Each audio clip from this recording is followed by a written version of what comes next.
Okay, today is December 13, 2011.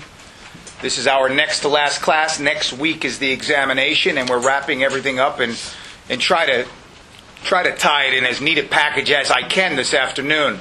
We're going to jam-pack a lot of information today into this class, so I would suggest not only to the class that's seated in front of me, but to the online class, if you're listening to this lecture on Blackboard, I would focus on this lecture for next week's exam. I'm not saying everything we learned is not to be reviewed. You ought to review your notes. And I would focus on this lecture because I'm going to touch on every aspect of your exam today. And every aspect of your final exam has to do with the protocol for interviewing kids and strategies for interviewing kids. Remind me where I left off last week. Someone who took notes to the very end. So, we're going to pick up right about there. Language, behavior, and emotions. We made the observation and we discussed that kids communicate in at least three ways. Humans communicate in at least three ways.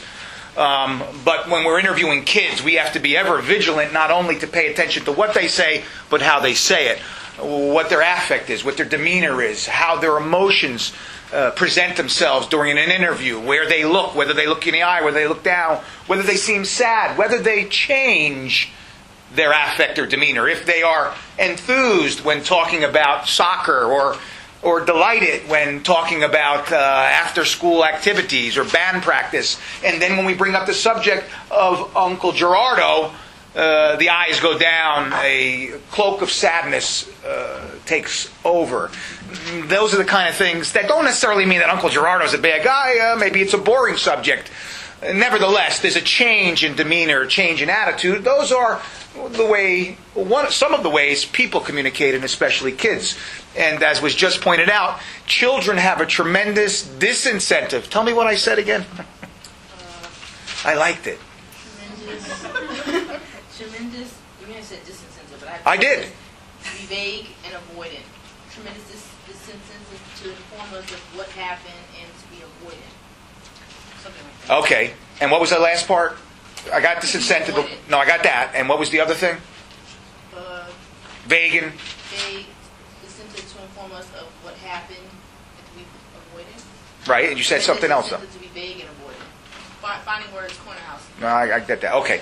So kids have a disincentive, which means they got no interest in telling us what happened. When they walk through the door, there is a disincentive to tell their story about what happened.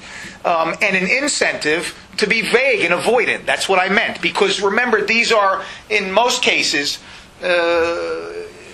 allegations that arise from familial situations, right? It's something that involves, in most cases, questions of loyalty, of family union, of love and respect. I mean, these kids, when they come in, are asked to talk about their uncles, their mom's boyfriend, their siblings. So they have an incentive to be vague and avoidant. They want to tell the truth, but they don't want to get brother in trouble, right? They don't want to get mom's boyfriend in trouble. They realize all too well, especially if they're older than 7 or 8, that mom's boyfriend pays the bills, or that dad pays the bills, or dad does nice things as well as those bad things. So when they walk through the door, there's a tremendous disincentive to tell the truth, to tell what really happened, to give us the full story.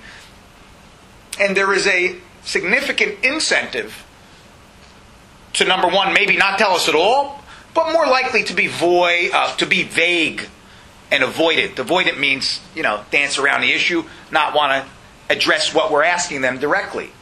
So the cards are stacked against us once we walk in the room. And if we solely rely upon language, we are not paying attention to what I just said, that these kids don't want to tell, and when they do tell, they tell cryptically. Cryptically meaning mysteriously, or incompletely, or indirectly, or vaguely. Right? So we need not only to listen to their words, but how they say their words. That we need to look at how they express themselves with their behavior, the emotions. We need to examine all aspects of their communication. Does that make sense? All right. Competence. we need to look at kids' developmental and cognitive abilities through our protocol. I'm talking specifically about the forensic protocol known as Child First, Finding Words, Corner House. All three are almost synonymous. Just so you understand why you hear these words bandied about differently. Corner House was the name of the place, and is still the name of the place, in Minneapolis, St. Paul. That's a not-for-profit, private little building or series of buildings where kids go get interviewed who may have been sexually or physically battered or abused. And the police and the social workers from child protection and the hospitals and institutions know to bring their kids to the corner house or the corner houses. And they're highly trained forensic interviewers. That's the kind of culture that developed in that area of our country. So that's the way they do things there. Their training, when they said, hey, this is good stuff, we ought to train people around the state and maybe around the country, because a lot of people say, we want to do what you do, they would go around and they would train child protection or police or others for 3 days. For 3 days. Now, one of the prosecutors up in Cottonwood County, Minnesota, you're not going to find any 24-hour Italian delis in Cottonwood County, Minnesota. It's going to be hard to get some mozzarella and carrots in Cottonwood County any time of day, much less a bagel or some falafel. Nevertheless, Victor Veith and his colleagues from that prosecutor's office became aware of what they were doing at the corner house, and eventually Victor became the director of the National Center for the Prosecution of Child Abuse outside of Washington, D.C. and Arlington, Virginia. And he said, you know what? That corner house thing works really well. I want to modify it so it speaks to frontline professionals a little bit better. I want to take that 3-day training and make it a 5-day training.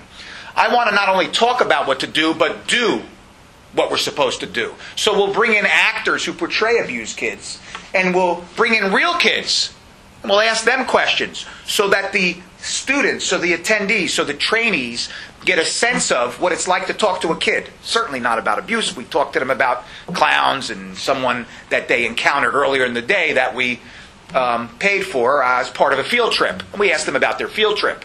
But that added some experiential aspects to the training. So when Corner House agreed with the National District Attorneys Association to create this partnership and expand it to 5 days, it became known as the Finding Words training. Finding Words training. Now, all over the Finding Words training, you'll hear the words Corner House. In fact, RATAC is a trademark, and it's owned by the not-for-profit up in Minnesota. So the 3-day training became a 5-day training. It was rebranded Finding Words. Eventually, Victor Veith left the National District Attorneys Association outside of D.C. and Arlington, Virginia, and went on his own. In an effort to keep this thing going, there were discussions with the National District Attorneys Association, and they didn't reach consensus about the brand known as Finding Words continuing to be controlled and owned by Victor Veith, who resigned and left the National District Attorneys Association. Not on bad terms, mind you, but he left. And, you know, the term Finding Words, it wasn't that easily let go. So rather than press that issue, it was renamed Child First. Nevertheless, we are licensed to use Finding Words, that term, and the National District Attorneys Association could tell us one day, stop using it. But they haven't. And, you know, they're interested in good interview practice as well as anybody else. But when you get into things that are proprietary, things don't always unfold as you would hope. So you'll hear those 3 words thrown about. It's all the same thing. Except that Corner House training is not the same as Finding Words / now Child First. Because that was the 3-day training back in the day that they expanded to make more experiential. Got that part? Good. And I don't want you to be confused because we're promoting this, and on the exam I might ask about the Child First protocol, and you might think it's something different from Finding Words and answer differently. So we know they're all the same thing. And for our purposes, Corner House is Finding Words, is Child First. Okay? And RATAC also. Well, RATAC is a part of, is the protocol that all three of those teach, yes. RATAC is part of all three. It's the base, it's the heart of all three. And all three are the same. I shouldn't even call them all three. They're just different names. You know, Robert is Robbie and Bob. It's the same guy, all three. So, with that clarification, within the corner house protocol, and I may use the words interchangeably right now just because it happens.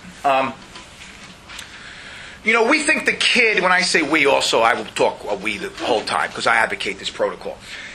We believe that the child is in the best position to demonstrate their competence. They're an expert on themselves. There's no right or wrong answer. There's what they say.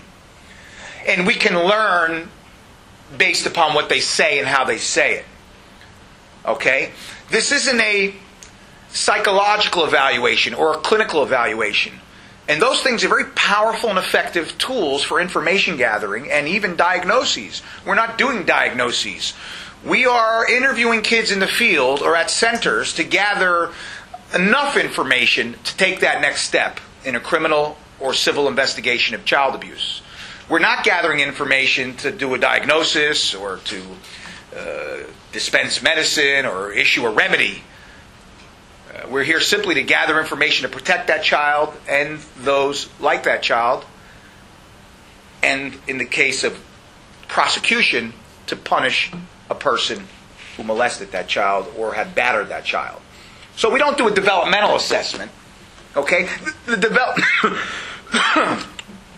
developmental assessment is listening to that child for 20 minutes and using what we know about child development and how kids express themselves to draw some reasonable conclusions about their competence. And remember I said last week that rather than give the ground rules all at once at the beginning, and rather than engage in a series of rhythmic Q&As to try to discern how competent the child is, we just talk to the child. And I suggest to you that after 15, 20 minutes, maybe a half hour, nearly anyone who understands kids and has the right background can give an opinion about the basic competence of that child. You will see in 30 minutes whether this is a very slow kid, a kid that's probably up to their peers, or a really high-functioning kid. The kid and the way they express themselves are the best indicators of competence for us in this context than anything else. Right? That's not to say that these very these very specific evaluative protocols that clinicians use aren't, you know, child assessments, FDPs, or whatever the acronyms are. All these things are good instruments, but we don't have, you know, this is about efficiency, this protocol, without sacrificing credibility and reliability, you know, and we don't have the time to get into all that. And we think that by using the tools that we offer, you can come to a reasonable conclusion about their competence. So, the kid's the best expert on themselves. And what we want to do is establish what we call the 3 C's of rapport. And they are, I think we mentioned them earlier, comfort, communication, and competence. Rapport is not only an icebreaker, it has substantive qualities. The 3 C's, comfort, communication, and competence. By going through rapport building with the child, we make the kid feel comfortable. Okay? We also we begin to communicate with them and let them know we need them to communicate with us. And we begin to assess their communicative skills. So rapport building not only makes them feel comfortable, hopefully, that's the idea, the goal. It not only begins to get them communicating and us listening and paying attention to their communication, but it also begins the process of establishing their competence or thinking about their competence. Okay? You'll see there's about a 5 to 7 minutes that you spend with a child talking about things that some of which are of minimal evidentiary value and some of which are of more evidentiary value, but all under the umbrella of rapport building. And during that 5 to 7 minutes, which takes a long time, 5 to 7 minutes is a long time if you're about to talk it in front of a group or listen to someone or make a statement for 5 to 7 minutes. In those 5 to 7 minutes, you can begin to draw conclusions about that kid in that dialogue. When they're talking about people in their houses, people in their families, their pets. Rapport building is a very effective way to establish comfort, communication, and begin to make judgments about competence.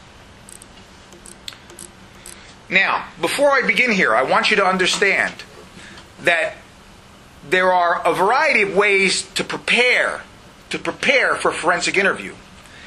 Some people truly believe that you ought to do what's known as a blind interview. Finding words is an informed interview. We emphasize an informed interview. We think that's the best way to do it. However, there are some people that are equally passionate about a blind interview. Now, what do you think a blind interview means as opposed to an informed interview? You don't know anything about the child. Go ahead. That's okay. You don't know anything about the child or what's going on. You just go in and just start asking questions and feeling the child out. Yeah, that's kind of it. You don't know anything about the disclosure. You don't know anything about the child's background.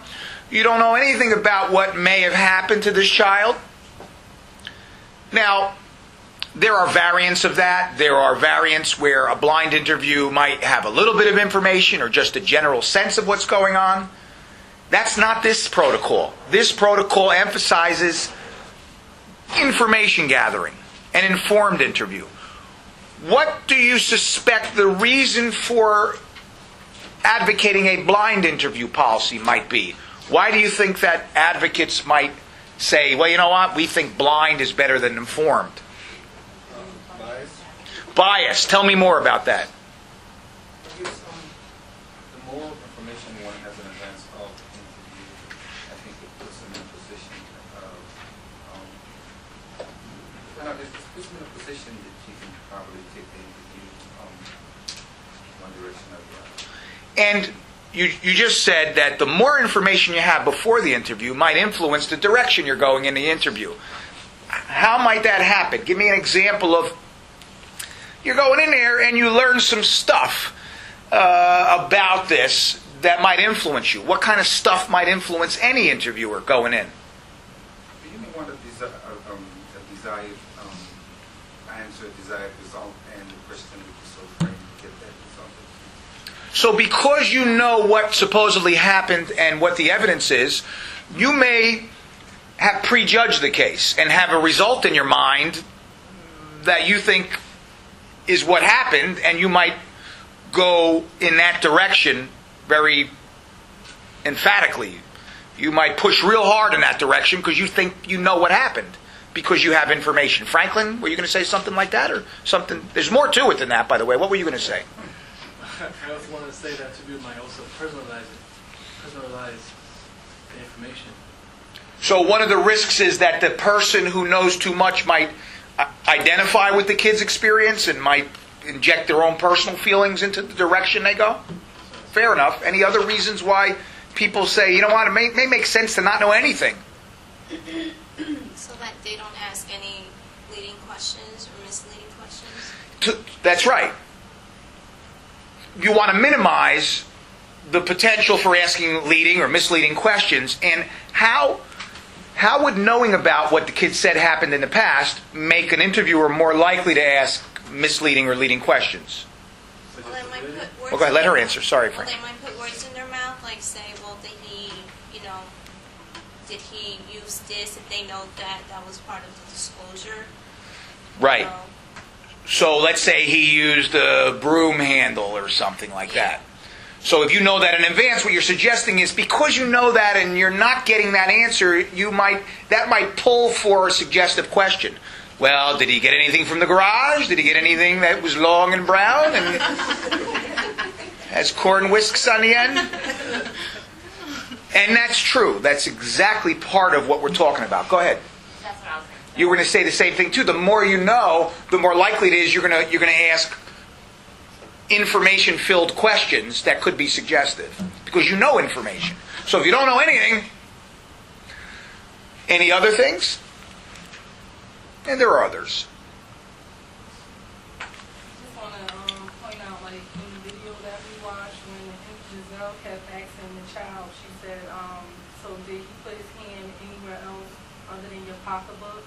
And the child said no. And she said, oh, he didn't put his hand on your buttocks? And the child said, no, he put it on my chest. Like, in those circumstances, that's kind of like weakened. I mean, if the child wasn't consistent in what she was saying, she would have just agreed and said, yeah, he put it on my butt, because that's what she suggested to her, but she stayed firm on what she was reporting. So Well, I don't know if she knew about the disclosure prior to this or not. She did. And they may very well be related. I'm glad you brought that up, because we recommend an informed interview. And the downside to a blind interview I'm going to address right now. And maybe, even though Giselle had to move on to direct questioning, and that wasn't exactly leading. We'll dissect that. I want you to freeze frame that in your brain so I can visit that in a moment. But that wasn't exactly leading, but it was focused and it was important, and it recognizes that kids may not always give us, especially smaller ones, what happened in a free narrative. We need to focus them from time to time. So we'll address that. And yes, that question sequence is likely related to her knowing stuff about other parts on her body. Otherwise, she wouldn't have went in that direction.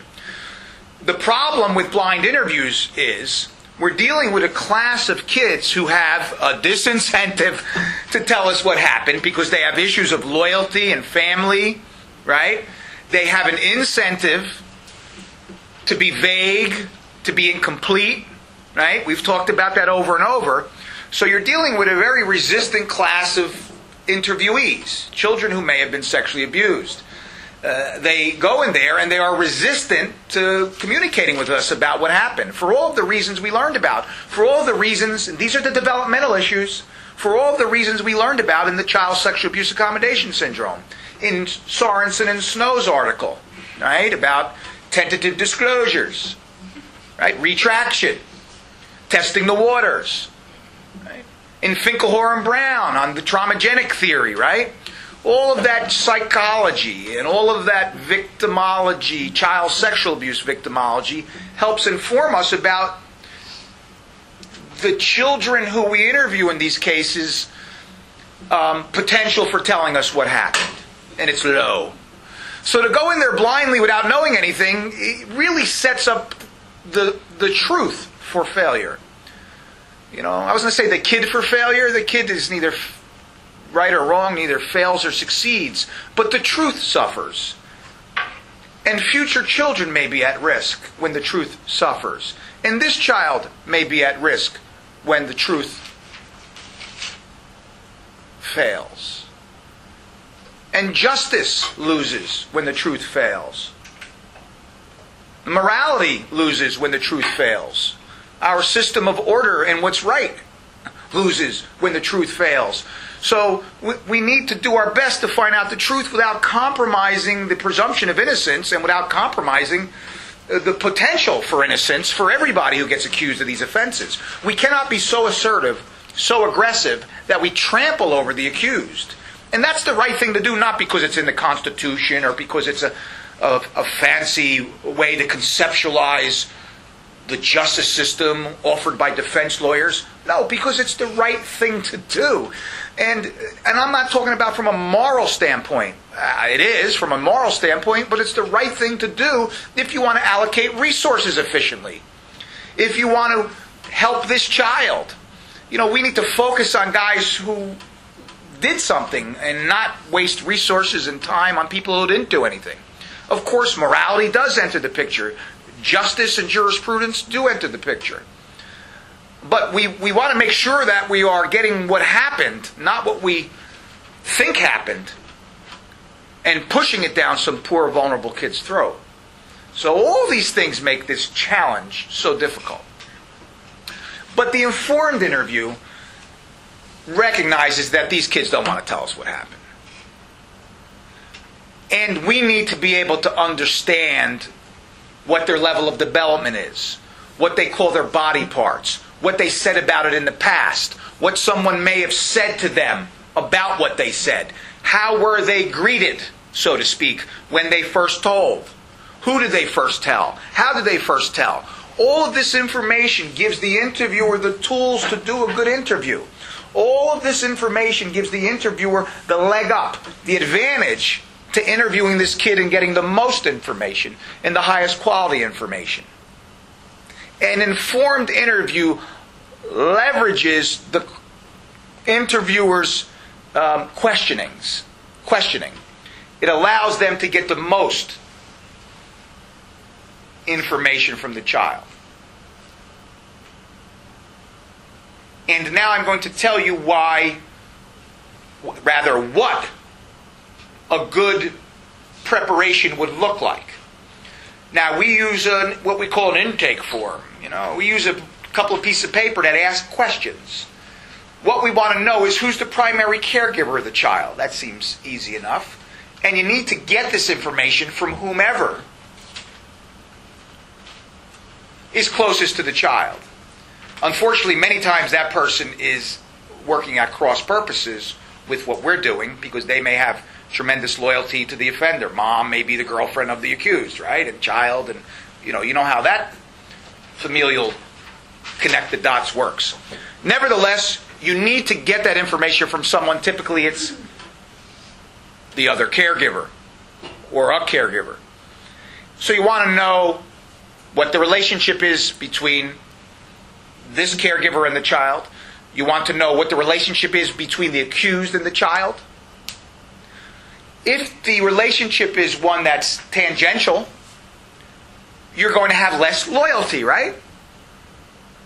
My colleague, Eileen Kane, is trying a case right now. And before I came here today, she called me and asked me for a couple of questions about the rape shield statute, and we chatted and we thought it out. A couple other issues that are arising in her trial. And I said, look, in the end, Eileen, your case is very difficult. There's going to likely be an acquittal here. And we talk like that. This isn't to dispirit her. We need to be frank with one another. And she knows that. But here's what you have going for you. The accused this was a foster placement. So you have all the baggage with that as well. This is a DYFS kid who's been in and out of a few placements. The only good news, the only advantage, the only thing she should emphasize is, and the best piece of information that she has is, the accused was a guy who was working at the home of the foster parent. So there's no familial loyalty, there's no loyalty at all. He's just a guy who was working at the place. Okay? Now, the defense could come up with other reasons she might fabricate or overstate or lie or whatever, but that's a lot harder than when there's family, especially someone who has disciplinary power over the child.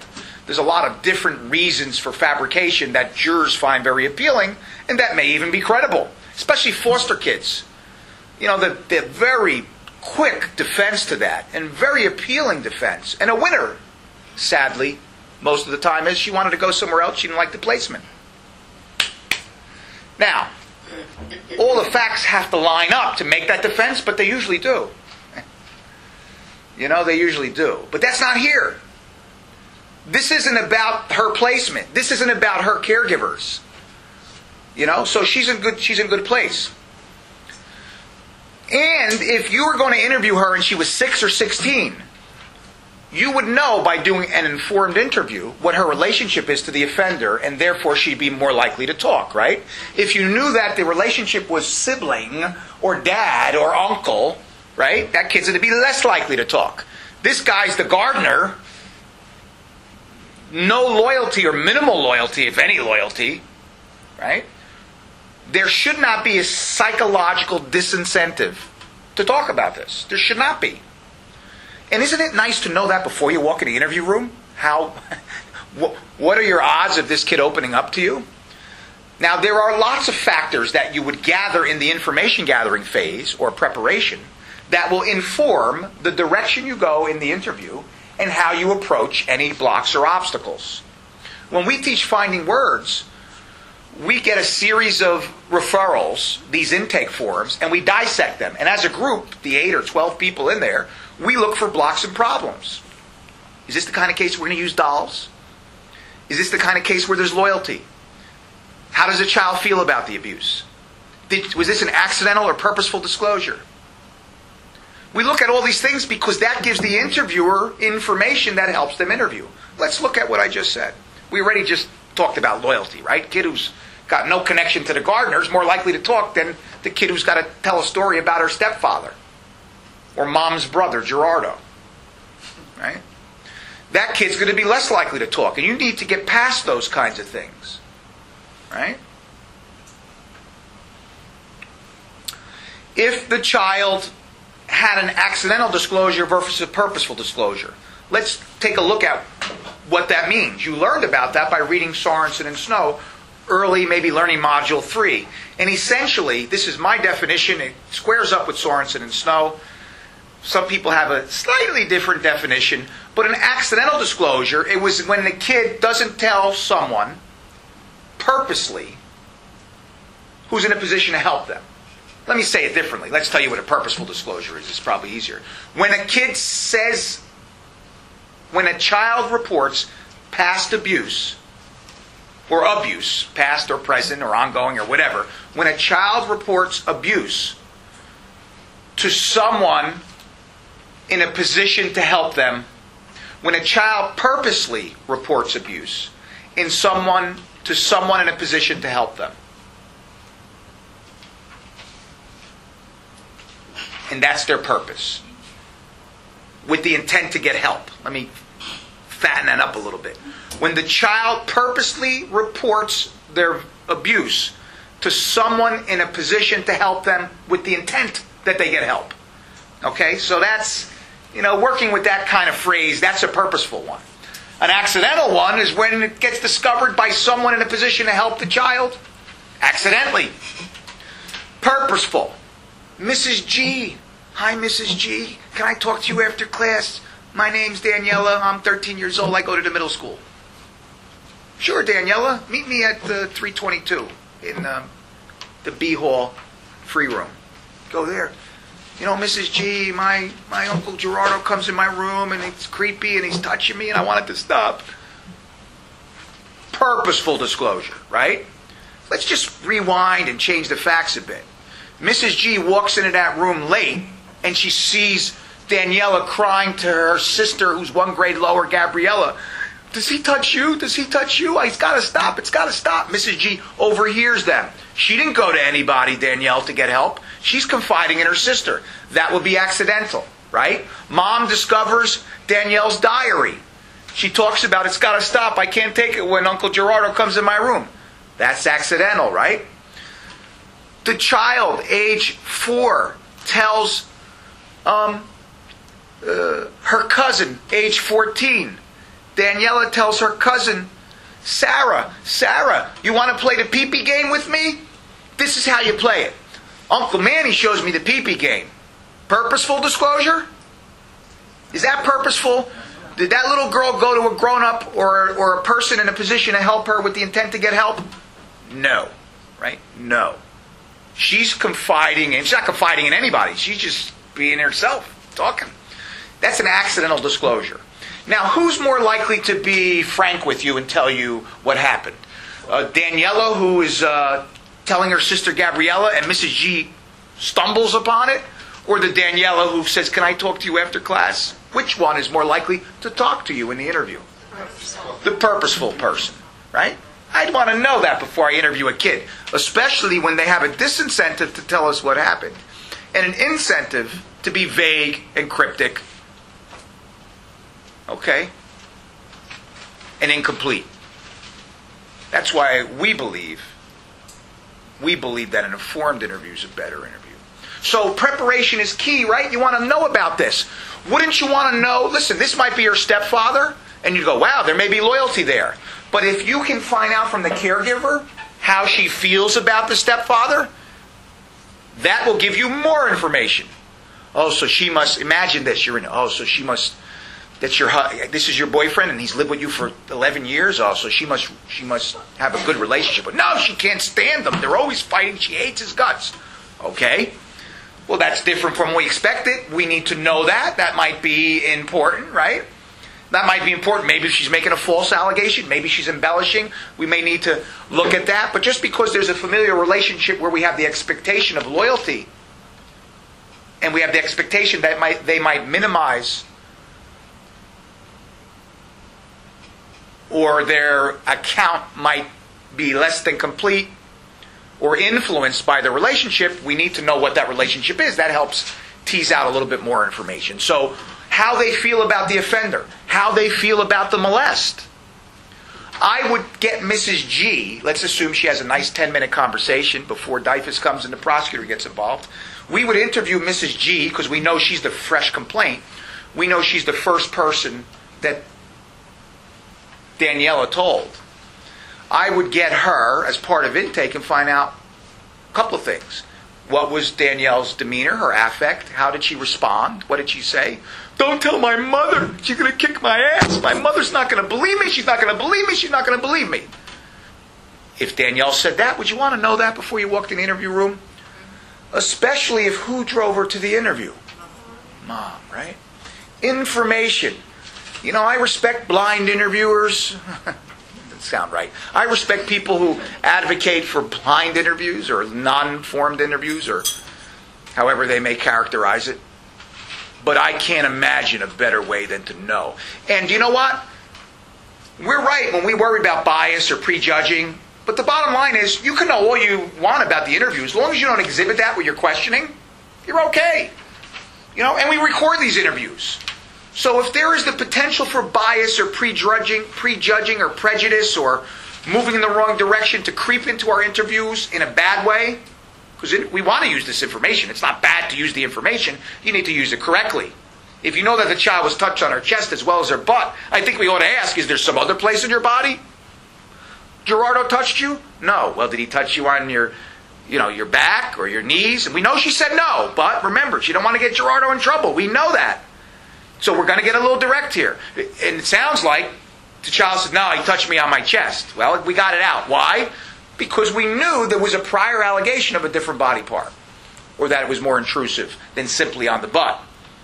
And we just didn't shut down, because we know that these kids have a disincentive to be complete with us and an incentive to be vague and cryptic and incomplete. Go ahead. But I guess the blind interviewer would argue that that's kind of suggestive. The fact that you didn't accept the no and pursue the further would be suggestive. It is. And suggestive, there's a fine line between suggestive and focused. And, you know, there's a quote, perhaps in the PowerPoints, and it says it eloquently. I don't know it right now, but I'm going to paraphrase it or change it completely. You know, we should not hold kids just because they're immature and just because they are molested by people that care about them to this strict standard where we don't press the issue on a little further here. You know, so in the interest of being completely neutral and objective, we will sacrifice some segment of kids to their own victimization. The thing is, and you'll hear more about this as I go on, and that's a legitimate concern, and people say that, and that's what happened. That's the risk with focused questions. Just because she later tells us he touched her on the chest, does that mean it's a lie? No, it doesn't mean it's a lie. It means that I'm not even sure the way it came out, it was suggested to her, but we suggested that other parts of her body may have been touched. Now, she offered us her chest. What we need to do is follow up on that for more detail and more context. And simply because we cue children who need help being cued because of their immaturity, because of their development. That's why we study development, right? Because we know that kids don't have the verbal skills, they don't have the intellectual skills to give us a free narrative without some cueing. So in defense of focus questions, or even mildly leading questions, we point to children's natural immaturity. And if we simply went in there and said, tell me what happened, tell me more about that, tell me everything you remember, tell me more about that, I want to know more, keep telling me what happened, you're going to be done in 7 minutes. And we have to realize there's a reason why kids can't give narratives. So the task is to ask focus questions and mildly leading questions, questions that have information, and follow up on that with open-ended questions and detail. So that at the end of the interview, do we find whoever the person is, the judge, the jury, or the interviewer themselves, or the detective, or the child protection worker, do they believe that on the whole, this is a reliable statement? You're going to have these kind of things. And no one, not even the best interviewer coming down from Harvard or Stanford or whatever, that's the best in the world, is going to ask questions of children without having some focus. But you're right. That's what we need to keep in balance, though. We can't run amok asking all kinds of focus questions. And you need to be able to defend it. You need to be able to say why. So what we want to do is we want to gather information. An accidental disclosure is less likely to have a child who is ready to talk, right? Because they didn't choose to tell. Now, that doesn't mean they won't talk. You might have a kid who made an accidental disclosure who yaks away. Especially a small child, like a preschooler. Excuse me. That kind of accidental disclosure, that child doesn't even know it's bad. They're talking about the whatever game, the pee-pee game. They may talk away. But the girl, Danielle, that gets discovered confiding in her sibling may not be ready to tell. You know that if she called Mrs. G in a room, she's arguably, in every case, more ready to tell than the kid who gets overheard. At least in most cases they would, because they sought somebody out. They picked today to unburden themselves and to tell. And they didn't pick the guy who was climbing the pole for Verizon Communications, or they didn't walk down the street in the mall and talk to one of the workers at Starbucks. They picked a person in school who they have a relationship with, who they call Mrs. G. Right? They picked her. So we must conclude that she's probably in a better place than other kids. Kids who are yet discovered, or kids who accidentally are found out. So that's part of the information gathering. How Mrs. G reacted. We'll switch it around a little bit, because the Mrs. G's of the world, although they say things that might impact the disclosure, it's easier to use a caregiver. Are you crazy, Uncle Manuel? That's impossible. Why are you saying that? This can't be. Uncle Manuel didn't touch you? No way. When did this happen? We were going to the doctor. That's okay, we're going to the doctor right now. No. We're not going to after school program. We're going to the doctor right now. And Uncle Manuel's coming home in an hour. We're going to talk to him about this. Look, how whoever hears it reacts can run the gamut from something like that. Even worse. Far worse than what I just said. Far worse. To as subtle and indirect as, I'm glad you told me what happened, but are you sure? Because, Uncle Manuel can go to jail. And we love Uncle Manuel. I mean, somebody who really cares about this could say things like that. I mean, this is serious stuff. If you communicate that this is serious stuff, and it is, some would say that's what we should do with children. Tell them how serious it is. This way they'll tell the truth. Nah, this way they won't tell the truth. Okay? We need to let them know that there are consequences for lying, but we don't need to let them know how horrible Manuel's life might be and how the electricity might go off and all the bad things that will flow. Oh, they'll get that indirectly, sadly. But we need to find out how whoever heard it reacted. Because in the continuum of reactions between nurturing and nice and kind and understanding and informed and professional, which maybe a guidance counselor might act, who knows, or a doctor.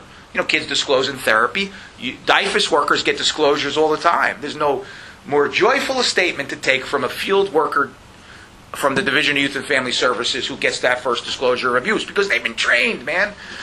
They're gonna handle that appropriately. Everybody else is a layperson, and it runs from the kindly Mrs. G to the fly off the handle caregiver. And all of those reactions send powerful messages about telling. Powerful messages about disclosing. And if we don't dissect that and know a little bit about that before we walk into the interview room, we're at a disadvantage. If you know that, if you know mom flew off the handle, you can be prepared to talk about that. When a kid says, nothing happened, they may say a little bit what happened. You say, well, you told me what happened in the truck, and that was just a fondle on the butt. There's oral sex alleged in the bedroom on a different day, right? Well, you told me about that. What else? Did something else happen with Uncle Gerardo? No. Well, did something else happen in your house? Not in a truck, at a different place with Uncle Gerardo? No, not really. Well, Danielle, you said no, not really. And, I just want to let you know that I talk to lots of kids, and sometimes kids think they're going to get someone in trouble, or maybe they did something wrong, or they're going to get in trouble for what they tell me, but you're not in any trouble for me. I want to let you know it's okay. And especially if you know that mom said you're going to get in trouble, or mom said this is wrong, or mom said Uncle Manuel's going to go to jail. And we'll talk more about that in a minute. That's part of the protocol. My point is, by knowing what people said or did before we interview the kid, we're in a better position to address their emotions, or how they feel about the abuse, or their reluctance to tell us. We're in a better position to address their misinformation about the abuse. Supposing that she said, you could have AIDS or something. Oh my God. Now, maybe on that kid's mind is STDs. Isn't it nice to know that ahead of time, that might be bugging her? Now, you just can't go, I know you're worried about STDs. I guess you could, but we wouldn't do that. But you'll know. If you're a trained interviewer, you'll know. Sometimes kids think they're in trouble. Sometimes kids go to the doctor and they think something might have happened. They don't work right. But, what's on your mind? Well, we can focus on that area and take away some of what's chilling them, what's on their mind, what's influencing, usually wrongly, usually in a misperception about the consequences of telling. So better to know than not know. And you do that by gathering information. What did they say? Who did they say it to? What was that person's reaction? What was the nature of the abuse? How do they feel about the abuse? How do they feel about the offender? What mom's reaction was? Right? Who questioned them about the abuse? We'd want to know that ahead of time. That's a good preparation tool. Why? Well, let's say if they marched her to the principal's office after Mrs. G. Then the school nurse came in and she told them. Then mom came to the school, wrongly, but she showed up because someone called and they shouldn't have been, and mom questions her in the parking lot. Then they rush her to the doctor. And the social worker, the kindly social worker at the doctor's office, she questions the child. And the doctor comes in an effort to build rapport and talks to her and wants to know a little bit about what happened. Right? DIFUS comes to the doctor's office. They want to know what happened. Now, you're the forensic interviewer. You're at the Child Advocacy Center. There's no less than 5 people asked her what happened. Now, is the child who told their story once and immediately came over to the center more likely to tell than the child who's been questioned 5 times or more? That's a rhetorical question, right?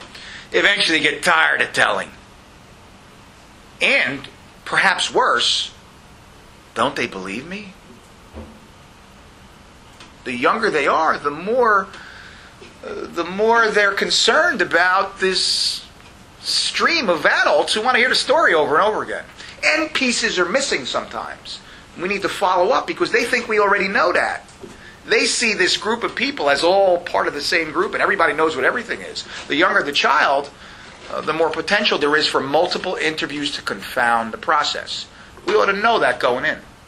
We ought to know what the child calls their body parts. Right? That's information you ought to gather before the interview starts. You ought to know that. Does this tie into suspicion bias and substantiation bias?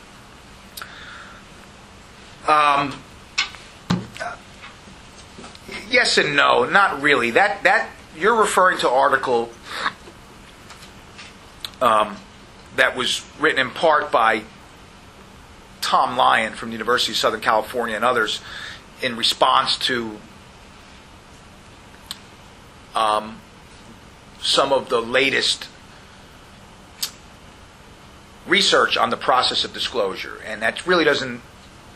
It isn't related to what we're talking about today, so I don't want to address it. It just says, if you look at the research, it doesn't just say, it's very complicated, but if you look at all the research might not be that persuasive or that good because you're looking at a class of cases where There was a disclosure. So we already know something happened. So you're comparing apples and oranges with this research. So I don't want to get into that. That is a critique of the research in the process of disclosure and the conclusions we've drawn. So I don't want to address that now. It's quite different from what we're talking about today. Go ahead. And don't worry about that for the exam. How's that? How does the interviewer acquire this information? From the caregiver, whoever brought the child there, and you don't always have a conversation with her out of earshot of. I mean, she takes the mother into another room and has a discussion with her. Yeah, absolutely, yeah. Before the interview. Yes. Okay, yes. so this is not the child's not waiting, or the child is. I'm just trying to get. No, the child's waiting. What typically happens if they come to a child advocacy center, the child is in a section of the center where they're playing or watching a show or talking to someone else about things other than this case. And the caregiver spends, the non-offending caregiver, or whoever brought them there, or the multiple parties that brought them there, spend maybe 10 or 15, 20 minutes at most, sometimes a half hour gathering this information. And she also had read the case file and all the intake from whoever. Well, the forensic interviewer, and we're talking about ideals here, yes. See, in what has to happen in an ideal situation, and it's the protocol of our office, and others, if they want to do it optimally, they would do it this way. And this is what you need to do. And you need to do it fast. And you can't have everything right away. But ideally, you want to get as much information as you can about that child. And the disclosure process. So the easiest, the shortest distance to that answer is the non-offending caregiver. So they're a rich source of information. And on the cheap, quickly, sometimes that's all you have. But what should have happened was Mrs. G should have been interviewed. And in law enforcement, we would take a sworn statement. But sometimes Mrs. G's have already went home. They don't live in Passaic County. They live in, Middlesex County, and they're in the car and all that. And I'm like, well, we don't need a sworn statement then. Get their cell phone. A 10-minute chat on the phone is almost as good as getting that sworn, formal 5-10-page statement. You're better off talking to her briefly than not talking to her at all. So you want to do that. And in many cases, we have that in advance. So you'll have the fresh complaint. You'll have the non-offending caregiver. You might even have the eyewitness's statement. It depends. It depends upon the immediacy of the case and the accessibility of these people. But at the very least, you would have someone who brought the child there who may be able to give you information. What I tell detectives and trainees is, and child protection workers and other trainees, it's not whether you have all this data, it's that you tried. It's not the answers I'm concerned in, it's whether you ask the questions. Okay? And I don't want to hear, well, we didn't call her. We didn't think of it. Or, she might have left. I might have. Pick up the phone, man. There's no one you can't get in touch with these days. Ever. Though they'll tell you otherwise. Especially schools and institutions. But we will, we'll get them. Now, people shut their phone off, and and then that person you don't get. But you need to be very assertive when you're trying to get this information. So I am teaching you and sharing with you the ideal. Obviously, very rarely does all the ideal ways that to investigate a case work. But you need to know them all, right? And sometimes you get 90% of the ideal, 80% of the ideal, 97% of the ideal, maybe 100% on a great day. You ever drive in the city and you hit every light green? Block after block after block after block after block. There's no traffic. You ever go early for an appointment and you hit every green light, block after block? You get there really early, and the days you're really struggling, you don't get there early, you catch every light. I mean, you ever go to the Atlantic City and bet on the first line in roulette 20 times in a row, 30, 40, 50 times in a row? Right, Franklin? Doesn't come out. It's only 3-1 odds. You think it would come out 50 times in a row? Double up, double up. Look, you never know what you're going to get unless you ask. You need to ask these questions. You need to pursue these areas of information. You need to get as much information as possible before you interview the child. So that's the informed interview. That's information gathering, okay? Now, rapport building is what's on the screen now, okay? Rapport building is part of the interview. And in the Finding Words Corner House interview, we do what's known as a face picture. And that's a simple face drawing of the child that we interact with the child about. And I talked about that last week. We usually give that drawing to the child. One of the things we like to do is begin to determine whether they can make the representational shifts. And I told you about that. That's the ability to see yourself outside of your own body. That is to see that that picture is representative of you, that I'm drawing your face. Because later on we may use anatomical dolls. We only use anatomical dolls if the child has made a disclosure already about some sexual contact. We only use anatomical dolls if the child has made a disclosure about some sexual contact. And then we use the dolls to clarify. Where there's a failure of language and communication, the dolls can help the child tell us what happened. In order to use the dolls, they need to make the representational shift. They need to realize that that doll is a symbol of them. And the other doll is a symbol of Grandpa. The way that we begin to think about this is as early as this face drawing. Where are your eyes on the drawing, Danielle? Where are your adorable little pigtails? Where are they on the drawing? If they keep pointing to their own head, or they're just not getting it, well, maybe you have a kid there who can tell us what happened, some of it, but they can't make the representational shift and you can't use dolls. So, we do this face picture. That's not to be confused with family circles. Family circles are simply, who do you live with? We want to know who they live with. It gets them thinking about their family. We begin to size up their competence, right? They need to communicate with us. And we draw little circles. You don't have to draw eyes and mouths and hair on these things. Simple circles are good enough. Almost like happy faces, although we don't draw big smiles on them. But we draw a circle, 2 eyes, nose, quick. And who else? And who else? What do you call them? Okay. And my brother's there too, Kyle. Okay, you live with Kyle. What do you call Kyle? You know, they may call him Kyle or KG, right? I call him KG. Is it okay if I call him KG? Sure, okay. What would you like me to call him? What would you like me to call Mom? We're learning who the child lives with, and we're getting a sense of the people at the crime scene. Not in all cases. Some cases do not happen in the home. Many do. So this is substantive. It's evidentiary. Okay? It's information gathering in large part about the crime scene. So these family circles are part of rapport building, but they're also information gathering. All right? The face picture we do with most kids through age 7. Just the face. That's different from the family circles. Over 7, we ask them, 10 years old and more, we don't even bring it up. Some people like doing it. It's up to you. You know, you start drawing the face of a 12-year-old, they're like, what is this? Everything's different if a kid's delayed. Of course, you'd want to know that. I forgot about that in preparation. If a child's classified or delayed or has cognitive deficits, right? Wouldn't you want to know that? And if you're really lucky, maybe you can get their, is it the IEP? Is that the right thing? If you're really lucky, you can get the IEP. Is Rachel Heath's interview with me, that podcast, part of this class or the other class? This year. Okay, so I interviewed Rachel Heath. She's an expert on interviewing DD kids. I'm sure it's been a while since I listened, but I'll listen before I give you the exam. She talks about what you need, and you need to know as much as possible, like any other forensic interview. She also want to say that kids that have issues like that, they know more than they can tell. They can't really verbalize too much of what they know, but they have all the information inside.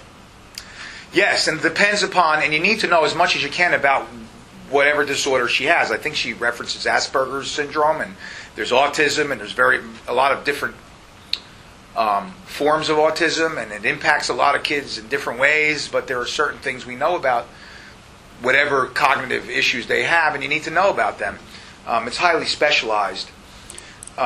This is an example of a face drawing with some detail. That's the face that you draw and you give to the child. What am I drawing now? You have such lovely curly hair. Look at this big. Where's your big smile on the picture of Stacy? Right there, right there. Okay, there you go. When we're developing rapport, we introduce ourselves to the child. We tell them that they're being videotaped. We don't hide that. People worry that maybe they'll play up to the camera, or that maybe they'll be afraid or scared. Guess what? I worried about that first 10 years of my career. Guess what? They don't care. For a minute they look, and the rest of the interview, they forget all about it. Okay? Now, maybe 1 out of 50 got a problem with it, but 1 out of 50 got a problem with your tie, or what you're wearing, or the color of the room. we tell them about the videotape, and we don't want to lie to them. We don't want to be deceptive. Sometimes these guys even videotape the kids, so we don't want to hide cameras like the bad guy and videotape the kid as well. And we want to be straight up, and we don't want to betray the child. The last thing you want to do is the child find out that you secretly recorded them and he didn't tell them, and they trusted you. So we tell them, but we do tell them is, listen, you know, Gabriella, we record everything that goes on in here, and it's so I remember what we talked about, because I forget. Even you might forget what we talked about, so we make a recording of it. But this is not the kind of thing that's going to be a blockbuster or on TV or on YouTube or anything like that. It's going to be for us, so I remember what happened, and you know, maybe the DIFUS worker, you would say her name, and the other police officers who were helping me. That's it. You move on. And they'll usually go, okay. You don't go, is that okay with you? And they say, no. What are you going to do? Well, it's the protocol of the New Jersey Supreme Court. Which it really isn't, but it is. So you need to record. In the case that we watched, the interview we watched, the little girl said, is my dad going to see this? I'm afraid my dad is going to see this. And she, you know, she managed to get her way around it. But is dad going to see it? He might. Yeah. I mean, I don't know. If her dad is the accused, he will see it eventually. Yeah.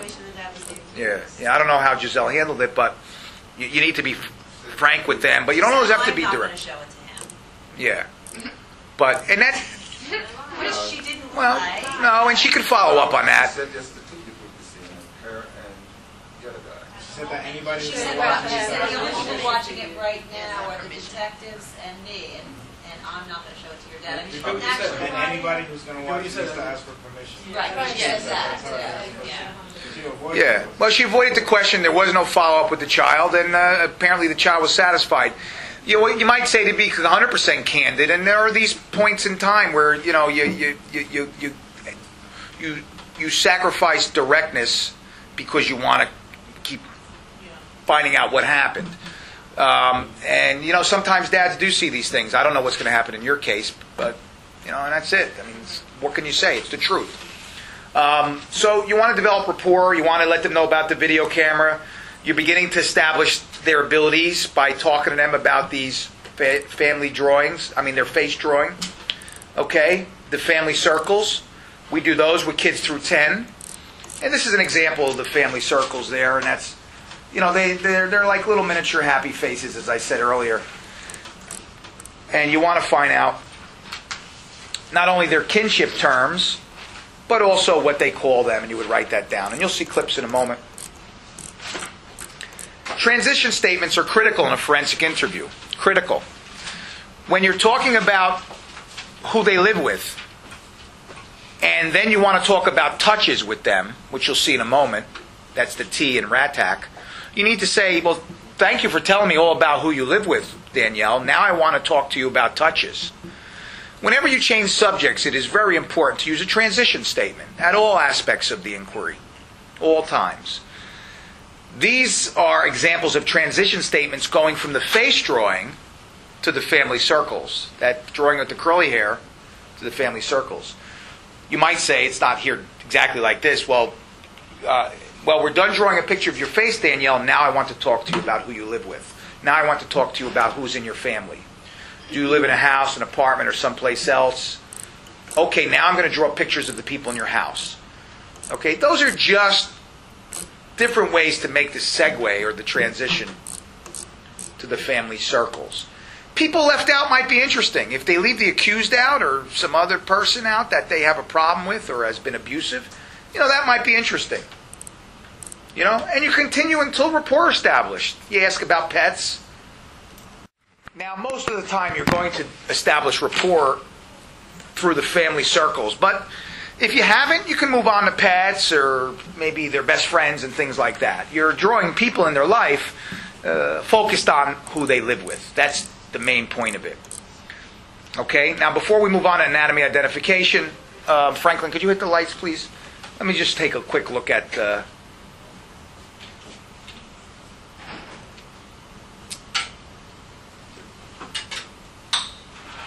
rapport building.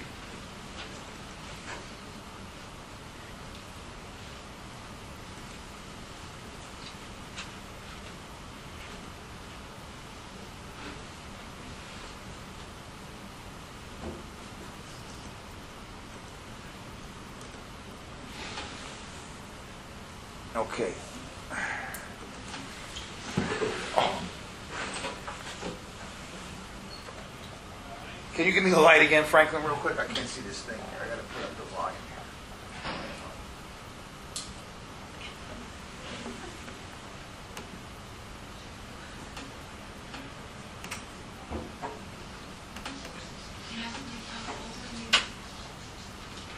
How many is that? Okay, thank you. 3. My name's Rachel. I'm going to write that here, okay? What are these I'm drawing right now? What is that? Eyes. Yes, do you have eyes, Natalie? Where are your eyes? Okay. What's that? Do you know what that is? What's that right there? Hello. Yes. Okay. Let me see your smile. Can you smile for me? No. Okay. You have pretty earrings on. Let me see your hair. You have your hair in down.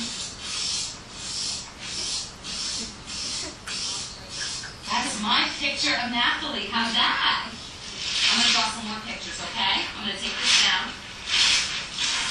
Put this here. And Natalie, who do you live with? Mommy, I'm going to take that away because that one doesn't work. We're going to put that over here, okay? Do you live with Mommy?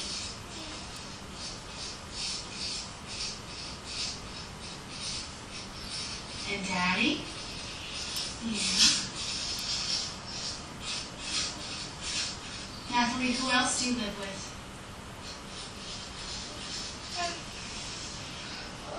My brother. What's your brother's name? Jojo. Jojo? He's a boy. He's a boy. How old is Jojo? Do you know? He's like 3 like this. He's 3 like that. Is he bigger than you, or smaller than you, or something else? Bigger like He's me. bigger like you. Okay. Does anybody else live there? We have Mommy, Daddy, and Jojo. Who else? No more. What about you? Do you live there, Natalie? Yes. Like this. There's you, and I'm going to draw you here again, okay? Okay. 2 boys. Do you want to? Can she make the representational shift? Yes. Ah. Ponytails? Okay. How's that? Okay. Natalie, I'm going to show you a picture. How do you spell your name? C. A. R. Hey, Kara, how old are you? 8. Do you know when your birthday is? March 9th.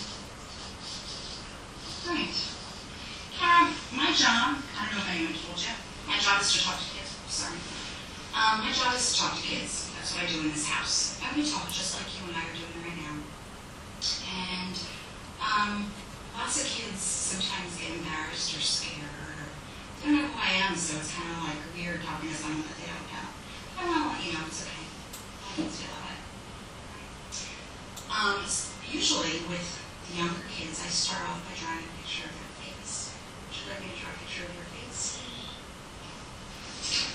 Let's see what you like.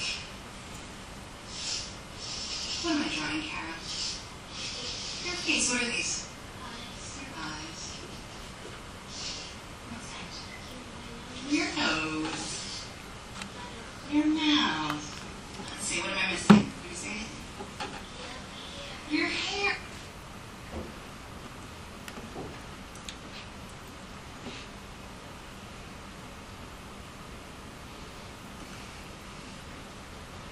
Okay. You get the gist of it, right? There's a difference between the face drawing. We saw Rachel do a face drawing with Natalie, and then the family circles with Natalie, and then we saw this young lady with Giselle. We started off with the face drawing. And again, she would say, now I want to know who you live with. We'll get a sense of who they are, what they call them. And the great beauty of this is it stays there, you know? It's right there on the easel. So as an interviewer, it's a bit of a cheat sheet. Very good and important cheat sheet. People's names are on there, the child's name's on there. You can scan at it now and then. Now, when JoJo came in the room, you know, now you remember JoJo's there.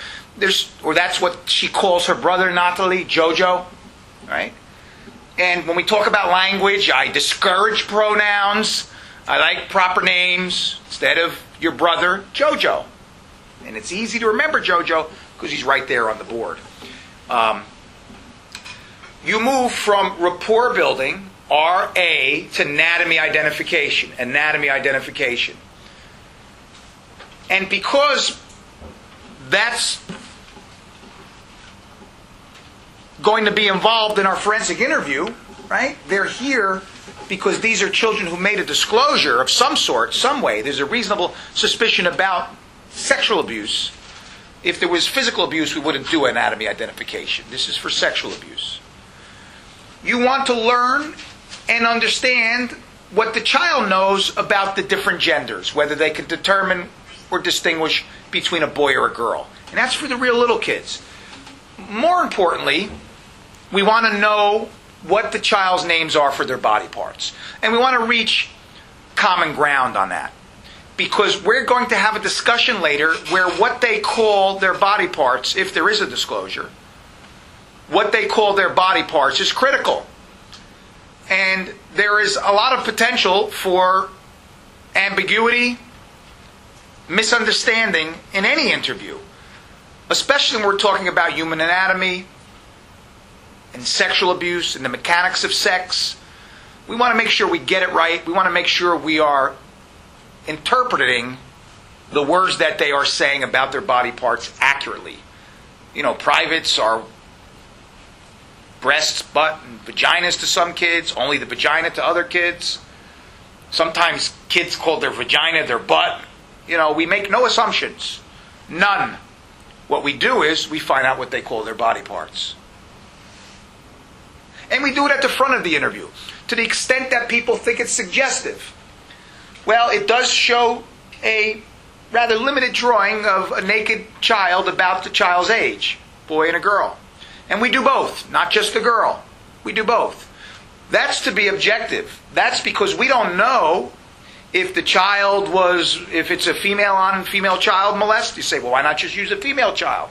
Well, maybe there was a Confederate. Maybe there was someone who helped her. Maybe we'll learn more about a man later.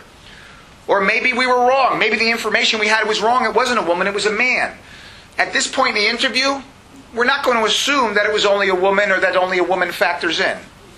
We're going to give them both kids, both children, and find out what they call their body parts. We don't want to push them in one direction or the other when it comes to body parts and gender and people. So we do both. And we find out what they call their body parts. And we arrive at that common language. Because if there is disclosure, and the body parts do become relevant to the interview, we know what they mean when they say things. We use age and skin tone appropriate diagrams. There are no wrong answers. Whatever they call it is what you call it. End of story. You need to be comfortable with the language. We're not going to go over all of the things, I thought. Well, you saw one that people chuckle at, and you saw it for real in Learning Project 4. She called her vagina what? Pocketbook. People chuckle at that one. You think, oh, well, who says that? That's not the first one. That's been repeated in the research and the literature over and over again. A little unusual to some, but it is what it is. Is there some consideration if, like, this child in particular, she knew, like, all her body parts? She went talking about thighs, shoulders. That means anything, or just the kid is smart? Well, look, everything informs us about the child, and we can draw whatever reasonable inferences we can. We might conclude that this kid is more higher functioning. Maybe she knows all her parts, and she's beyond what's typical for her age. That might enhance her competence. Remember I said by looking at all this stuff, we can judge competence. We don't use any fancy instruments, but by going through this process that's directed at finding out what happened, okay, this is all about information gathering, and hopefully in a reliable, trustworthy way. But a secondary benefit is also to look at it as a whole and draw conclusions about whether they're competent. So the more they know about their body parts, maybe the better the conclusion that they're high functioning. If they use particular words about their body parts, we may conclude they've been sexualized, depending upon what they say, or inappropriately sexualized. You know, an 8-year-old shouldn't call it a dick in most cases. Okay? However, in some families, you might say, well, culturally, that's what they call it. But generally speaking, dick, cock, and any of the other crude words you hear for a penis, I'm a little troubled if I hear it from a 7-year-old or an 8-year-old. I want to know more. In an interview, I want to know more. Someone had a hand raised? No, outside, like pocketbook is not a very harsh name for that area. But I know from a previous class in normal sexuality that it's on the basis of the parents helping the children identify and be comfortable with their sexuality. They're saying, like, from the class that I took was, don't be afraid to say to the child, identify it as a vagina. Like, very as, you know, when you think that there's young, that it's too much of a strong word, but it's the best way that it doesn't cause confusion with something else. Because I know my son, instead of nipples, he calls it boogers. And he got that because he was little. But now they said that to introduce it properly, to at a young age to say, this is the vagina, not something else, as to not cause confusion. Because for children to accept themselves and not comfortable, because I think they're more prone to abuse, is that they're fearful of their own sexuality. It's normal to accept your own sexuality. Well, that all may be true, and that might be good parenting, and that'd be the latest, but it's not relevant here. Okay? I'm glad you told me that. It's interesting, but I want to tell you that's not relevant at all. Whatever they call it is what we call it. And if the parents are bad parents, or not informed parents, or enlightened parents, or the best parents they could be, or don't, you know, they're still steeped in the ways of our parents and grandparents, doesn't matter. They can call them boogers, whatever they want. We just want to know what they call them. So I say that to emphasize what our role is here. But, yeah, that's, and I've heard that as well. I mean, to teach them the right word is probably the best way to go. But in any event, so we want to know what they call it. There are no wrong answers. Interviewers need to be comfortable with the language. It's not about the alleged perpetrator. We use diagrams that resembles the child, not the perpetrator, the child's age and ethnicity. So if you have a Pakistani child, you want a diagram that resembles generally a Pakistani child, even if the perpetrator was white European. Okay, it has to resemble the child's age and ethnicity. Aren't they just black and white drawings? Or No, you're talking about, like, here they are. Right. The one on the right is probably an African American boy. That's supposed to be an African American boy. That's supposed to be a Caucasian female child. Okay, so that would look more like an African American boy than the others. Nobody's saying these are exactly what all African Americans or all white girls look like, but it resembles their cultural background. So these are skin tone appropriate anatomical diagrams. Gender differentiation through age 5. If the kid's over 6, we don't say which one's the girl and which one's the boy. We don't do that to kids 6 and above. But through age 5, we ask them. We want to know that they can differentiate between gender. We name the body parts with all kids through the age of 9. 10 and above, we have the diagrams. If they become important and relevant, we may use the diagrams to help older kids communicate with us, parts that are difficult. We fold pictures for the children. We circle the body parts. We repeat the child's names. We talked about the representational shift before and what that all means. What do you mean by fold the picture? The front and back? Yes. So you work on the front and then... And then you turn it around and you show them the back. And then when you put it on the board, then you open it up. I'm going to show you right now. You'll see it in practice.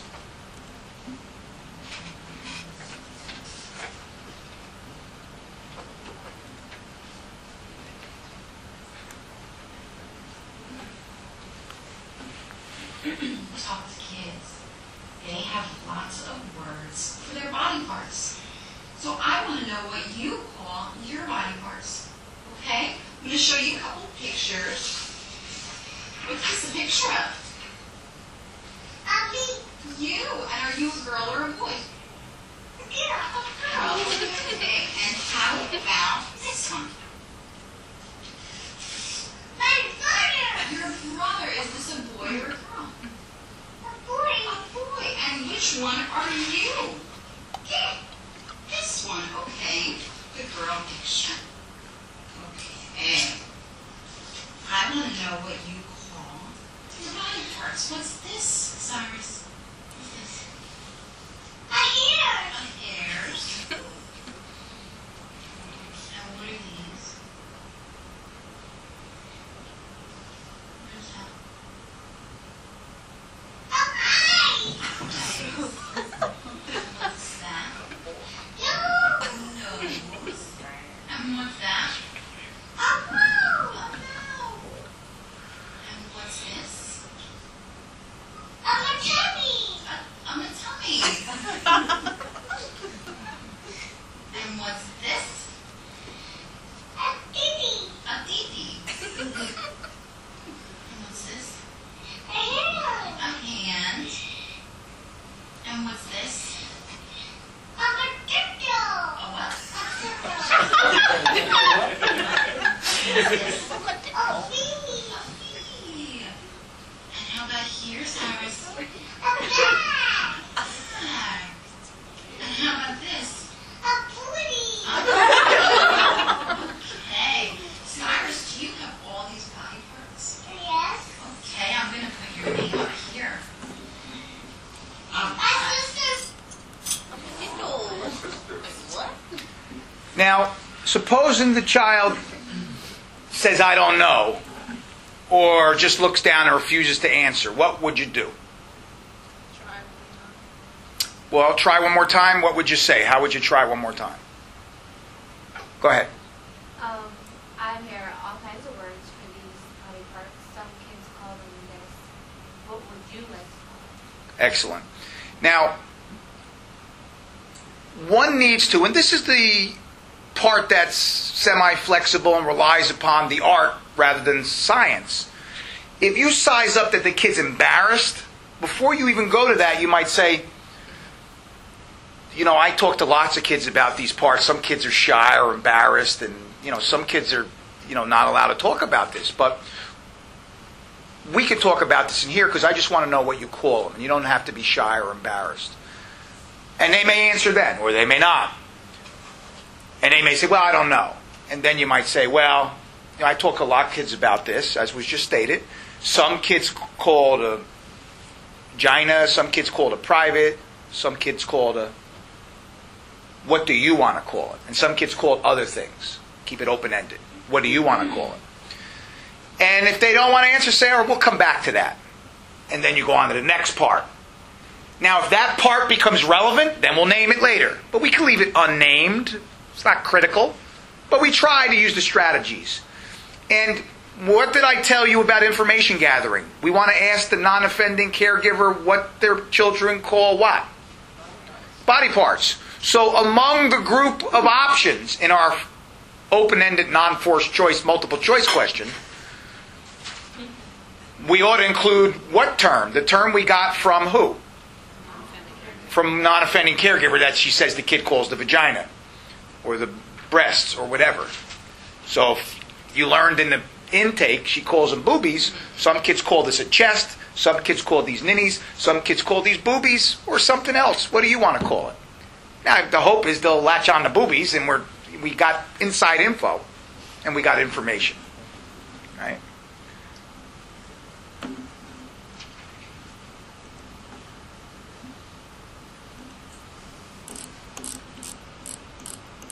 Oh, here you go.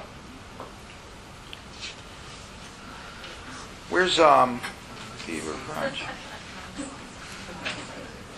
No.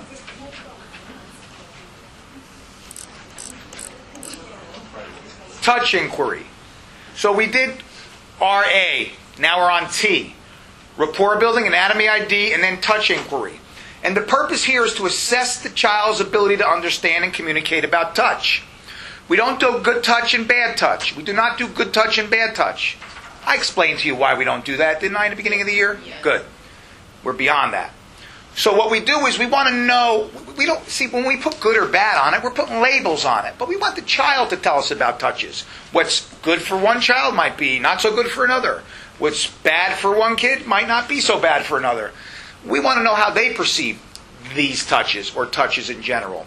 So the purpose is to understand and communicate with the child about touch. Thank you for showing me all the body parts, Danielle. Now I want to talk about touches. Transition statement, right? Transition statement. Well, when I talk to kids about body parts, I also talk to them about touches. That's what I want to do now. Danielle, do you get hugs? So we always start with touches that would generally be considered positive, and then follow up with questions that are generally negative. So I'll show you what I mean in a moment. But with 5 and younger, we give them some specific type touches for them to tell us about. You know, Danielle, I want to talk to you about touches now. Do you get hugs? Are hugs a kind of touch you like? Uh-huh. Or no. Some kids say no. Uh-huh. Do you get hugs? I do. Who gives you hugs? Grandma and mommy. Where on your body do you get hugs? That one's always hard. They almost always go like this. They need to demonstrate. Because it's hard to say how a hug happens, right? If you think about it. If you say, where do you get kisses? You know, it's easy to point to your cheek or your lips or your eye, forehead. So the difference here in ages for this protocol is in the approach to the touches, right? With the little ones, we bring it right up. Hugs, kisses, and tickles. And we find out how they feel about them, who gives it to them, where on their body they get them. You know, grandma gives them kisses, where on your body? On my forehead and my cheek. And where does Uncle Mike give you kisses? And then they look at the floor. Or they say on my gina. Right? So we are talking about touches, and we want to hear about touches, and we approach different age ranges differently. For 6 to 9, we say something like, do you get touches that you like, Danielle? What are some touches that you like? Oh, I don't know. Sometimes you even have to go back to like the 5-year-old strategy. Even with older kids. Well, what about kisses? Is kisses a touch that you like or you don't like? Well, I would like that. Who gives you kisses? So you can always go back to hugs, kisses, and tickles if you have to, but we don't offer that with the 6 to 9, 10. We ask them, tell me about touches you like. Are there touches you don't like? Yeah, pokes in the eye, kicks, pinches. Or when Gerardo puts his mouth on me. And sometimes it feels good, so maybe that's a touch they like. So we don't label them, we just want to know what they like or don't like. Those are the ways we talk about touches. Now, kids 10 and older, you can go right to that old standby. What do you know about coming to talk to me today? You know. And with those kids, you can say, well, I was talking to your mom and X. You can give them 10 and above. We're not worried so much about suggestibility. So while you're not going to tell them information about their molest and what they've said in the past, you can certainly set the table for them. Well, I was talking to your mom, or I was talking to your brother, or whoever they were transported by or have information that the child would expect to be shared with you. I was talking to your mom, and she said that, you know, when you were at school, you went to see Mrs. G, and you were crying in the free classroom on B Hall. Did something like that happen? Uh-huh. And did Mrs. G come in there, and you were crying, and you told her about something that was bothering you? Or even that she told her about something that was happening with Uncle Gerardo? You could be, look, she's 10. And she's already said these things. So you can come right out directly. Now, she says, yeah. Did something happen with Uncle Gerardo? It did. Tell me about that. Whenever you get real focused, you follow with an open-ended question. Okay? Here's the continuum of questioning. Pay attention. Open-ended, right? Open-ended. Focused.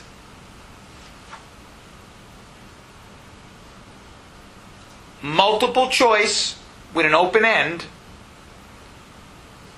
Open-ended. Focused. Multiple choice with an open end. And direct. Excuse me.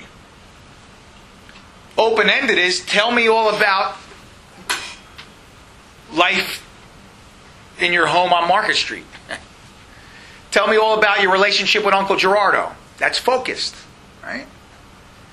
Tell me all about what happens with Uncle Gerardo at night. Where do you sleep? Where does he sleep? Focused.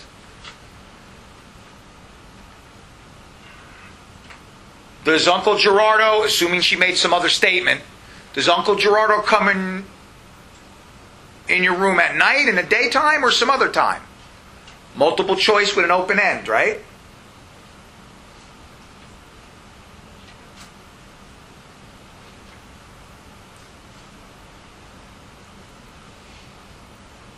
Well, you told me that Uncle Gerardo puts his mouth on your boobies and he puts his finger on your butt. Does he put his hand on some other part of your body? No. Does Uncle Gerardo put his hand on your vagina? Direct, right? Suggestive. But contextually, okay. Now, yes. The answer is yes. Tell me more about that. What does he do with his hand? What happens next? What does he say with his hand? Where are your clothes? Right? You're not going to come out with another direct question, right? Every now and then you need to ask a direct question, but you need to follow it up always with an open-ended question. Got it? Direct question. With kids, we ought not hold them to a standard they can't meet because developmentally they can't speak in a narrative or their way of remembering is not the same as adults. They need cues and prompts, kids. And we can't hold them to an adult standard. And molesters should not go free. And kids should not have their stories suppressed. Their stories should be heard. And the way to do that is to hold them to a standard that's appropriate for their age and development. So we can ask direct questions. But we need to follow up with an open-ended question. We need to let the child fill in the details, and you'll be okay. So question sequence. The best way is open-ended. The more problematic way is direct, and the terrible way, the wrong way, is misleading, to assume facts that aren't there, to make statements and then ask them to agree with us. So open-ended, focused, multiple choice with an opening, with an open end, and direct. That's the group of permissibles. Then you have misleading and coercive. You need to tell me what he did or you're not going to eat dinner tonight. Now, forensic interviewers might not say that, but caregivers might, or some interested party in a matrimonial action. Or anybody for that matter. Caregivers may say things like that. But you may say, well, you can go to the bathroom. I just need to know whether he did something in the attic. We're not going to go to the bathroom now, but later. That's coercive, right? So coercion can come in a variety of different ways.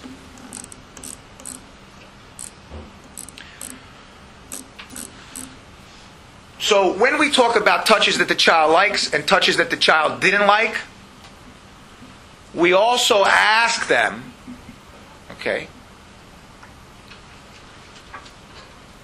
are there other touches that you get that you don't like? Because now we've learned about it, and maybe there's no disclosure here. We say, has someone given you a touch that you don't like? You told me that you don't like pokes in the eye, you don't like scratches and pinches. Are there other touches that you get that you don't like? You told me that your brother pokes you and that your cousin pinches you. Has someone else given you a touch you don't like? Now you may get, Uncle Gerardo does things and it's yucky, and then you may not. So then we go to the drawings, the diagrams. Back to those diagrams. Imagine they're up there, the Caucasian girl and the African American boy. Are there places, and you kind of use a weather person, you just kind of point generally, don't point. Are there places on your body no one is supposed to touch, Danielle? What are they? And if the child says, I don't know, they look down, they're non-responsive, Danielle, I'm just wondering, are there places that no one is supposed to touch? Now, they may tell you, your boobies and your vagina and your butt. Well, let's talk about your boobies. Has someone touched you on your boobies? Now that's focused. Okay? It doesn't give us the answer. It doesn't give us the answer whether she was ever touched, and it certainly don't tell us the identity if there ever was a touching. But it's focused. And that's why we're here. We're here to see whether this kid was abused, and in 99% of our cases, well, maybe not 99, but in the vast majority of our cases, they've made it to out-of-court disclosure here. It's not like we're just rounding up children off the street. You know, they've already said they were molested. So while we need to be objective and neutral, we don't need to beat around the bush if we realize that this child is too immature or too ashamed or too embarrassed or finding it too difficult to talk to us. And if they don't tell us what they are, say, is it okay for somebody to touch you on your hair? Yeah. Is it okay for someone to touch your nose? Yeah. Is it okay for someone to touch your boobies? No. Has someone touched your boobies? No. Okay. Is it okay to touch your belly? Yeah, I guess. Is it okay to touch your vagina? No. Has someone touched your vagina? I don't want to talk about it. Well, you know, Danielle, lots of kids come here. Sometimes kids are scared or ashamed. So you give them that statement, what we call a reflection or personal statement, to make them feel better about telling. So again, RATAC, rapport building, anatomy identification, touch inquiry. The touch inquiry starts out very general. We ask them about touches that are positive generally and touches that are generally negative. With little kids, we ask about hugs, kisses, and tickles, right? 6 to 9, we ask them about touches they like and they don't like. Kids 10 and older, we get right to the point, right? Now you say with the 6 to 9, you can use the 5 and younger question. We don't start out that way. But if you say, do you get touches that you like? Yeah. Well, what kind of touches you like? I don't know. You know, touches. I like touches. What kind of touches? Well, I'm trying to find out the touches that you like. I like touches. Well, Danielle, do you get hugs? Is it hug a kind of touch? Yeah, I like hugs. You know what I'm saying?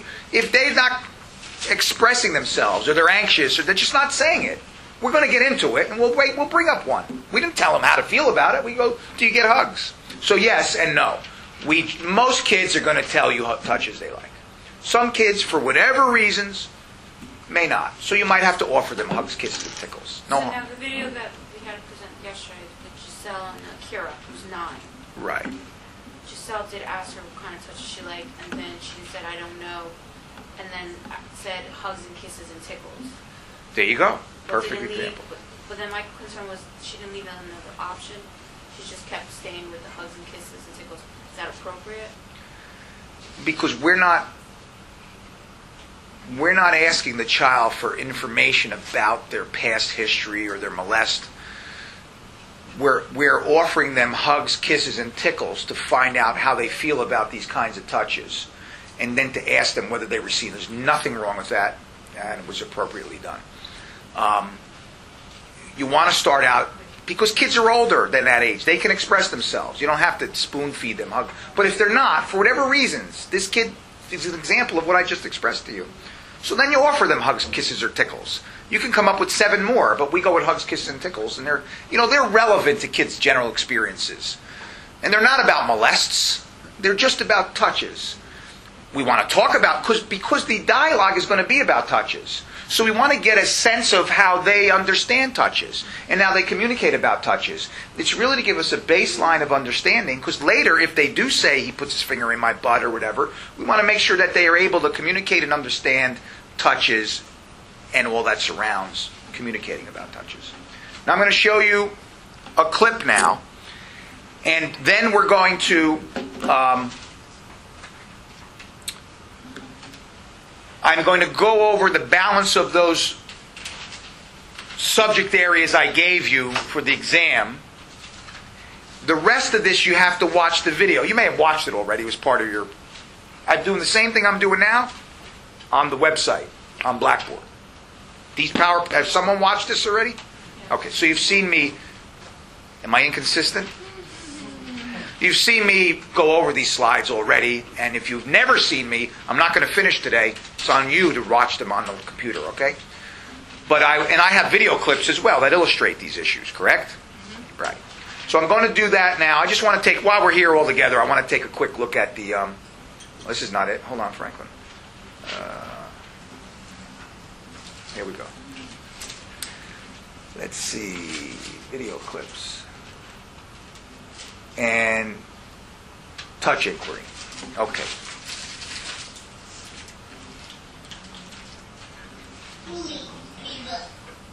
Which one are you going to call it? But. I see. Kirsten, do you get hugs? Get hugs? Yeah, where do you get hugs from? Mommy. Where on your body do you get hugs? Okay. How's that feel on your body when you get hugs? Yeah, you like hugs or hugs something you don't like? I like hugs. Okay. Oh, sorry, were you going to say something else? Do you get kisses? Who gives you kisses? I need Daddy. Yes, and where does Daddy give you kisses? Okay, how does that feel when you get kisses? It feels good. Are kisses a touch that you like today or a touch that you don't like today? It's good. Okay. Kirsten, do you get other touches that feel Good. Like taking off my shoes and going to the bed. Okay, that's something that feels good. Take off your shoes and go into the bed. Okay. Kirsten, do you get touches on your body that you don't like today? Yes. Yes, tell me about it. That my brother beats me up when I don't feel good. Okay, we're going to beat you up. That's something they don't like. Any other touches that you don't like?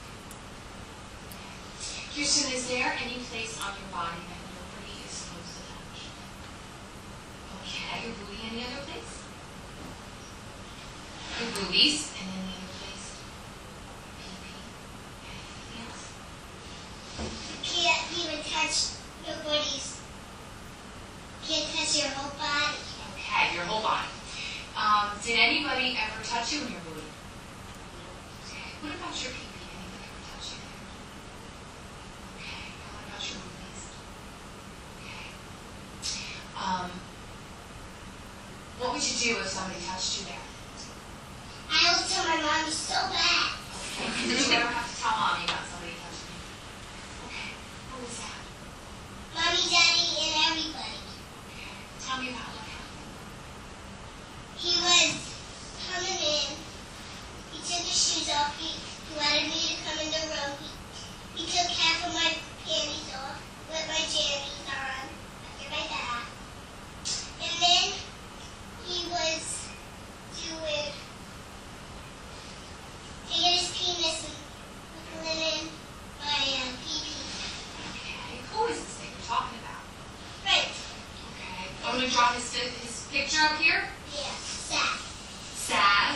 Why is Brent sad? Because he was so sad because he didn't let me get sorry. He didn't want to. And was this when he was still laying on top of you? No. When was that? The first time I was with my mom. That was the first time you went to your mom's? Yeah. Okay. And my mom said she's going to beat me. Because I said, well, I ain't saying it, Mom. Mom said you were going to beat you? Yeah, because I ain't saying it, Mom. Because you didn't say no. The next thing I want to talk to you about is touches on your body. Okay? Tell me, are there touches you get that you like to get? Yeah, when I get tickled in the stomach and the back. Okay, good. When you get tickled in your stomach and your back. And who tickles you? My mom and dad, and my uncle too. Sometimes my uncle tickles me in my feet. Okay. And is tickles a touch that you like or you don't like? I like. You like. Okay. What happens when people tickle you? I laugh. I'm laughing instead of their Okay. That's true. You mentioned your uncle. What's his name? Every time you mention somebody, I have to come up on the board. We call him Cesar, but his name is Ananias. Cesar. His real name is Ananias. Ananias. Is that right? A-N-A-N-I-A-S? Yeah. Okay. And he's your uncle. Okay.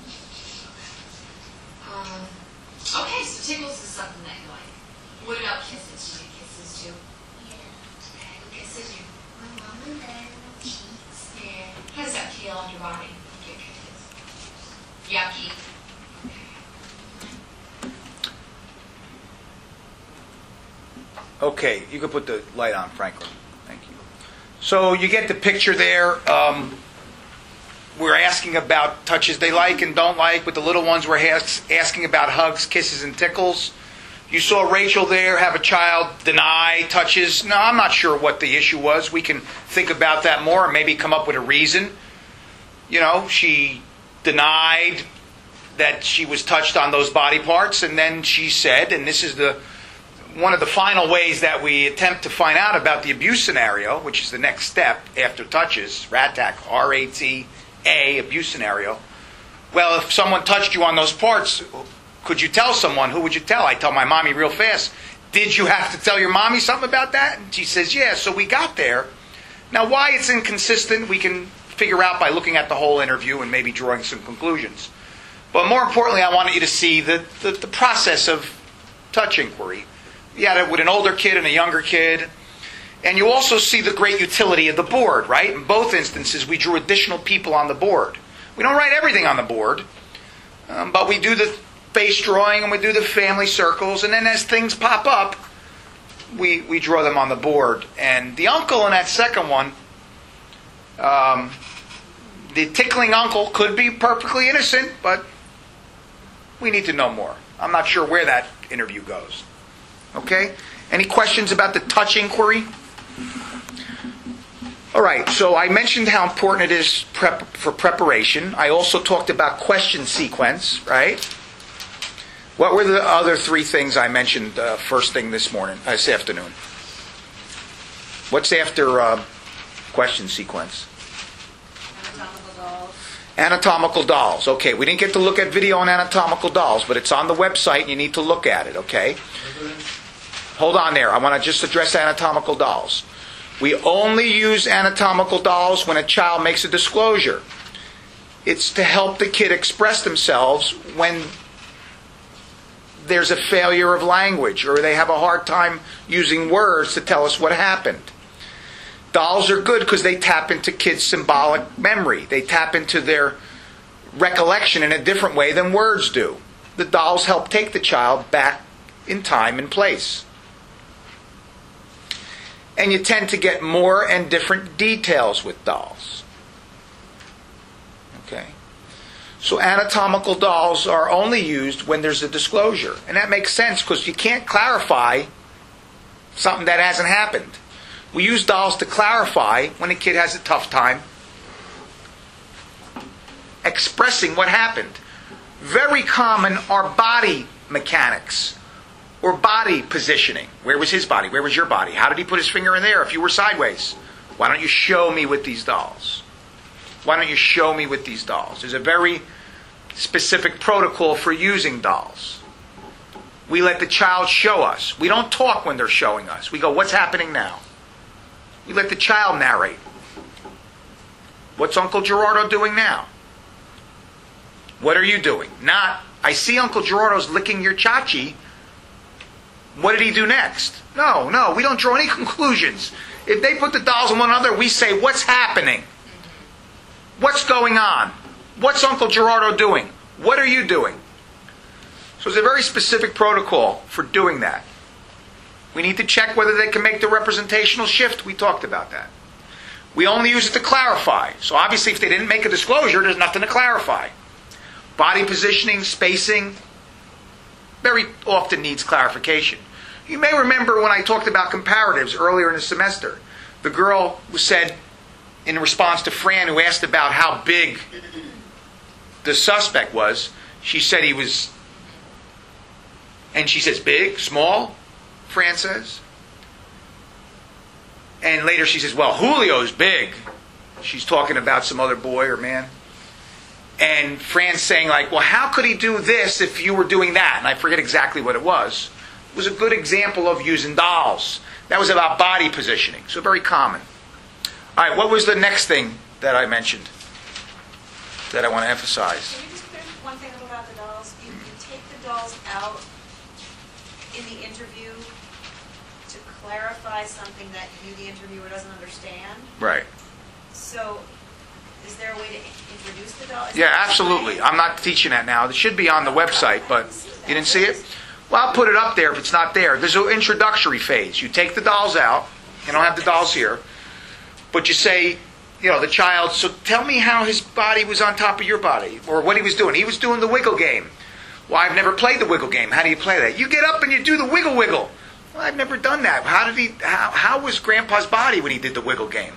He was laying over there and doing the wiggles. You know what, Danielle?